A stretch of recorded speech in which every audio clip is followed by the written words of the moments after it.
திருமகள் TV பல்சுவைகள் படைக்கும் பாசறை.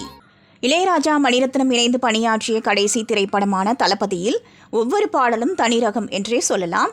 இப்படம் வேறு லெவல் ஹிட் ஆனதற்கு அப்படத்தின் பாடல்களும் ஒரு முக்கிய காரணம். தளபதி படத்தின் பாடல் கம்போசிங் முழுவதும் மும்பையில் தான் நடைபெற்றதாம். அதன்படி அப்படத்தில் இடம்பெற்ற ராக்கம்மா கையத்தட்டு பாடல் கம்போசிங்கின் போது நடந்த சுவாரஸ்ய சம்பவத்தை இசைஞானி இளையராஜா பேட்டி ஒன்றில் தெரிவித்துள்ளார். அதன்படி பாடலுக்கு நோட்ஸ் எழுதி கொடுத்து இசைக்கலைஞர்கள் எல்லாம் வாசிக்க ரெடியாகிவிட்டார்களாம்.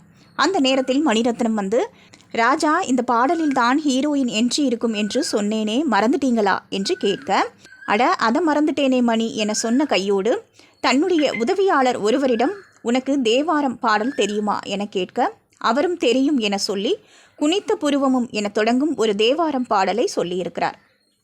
அதன்படி பாடலுக்கு நோட்ஸ் எழுதி கொடுத்து இசைக்கலைஞர்கள் எல்லாம் வாசிக்க ரெடியாகிவிட்டார்களாம்.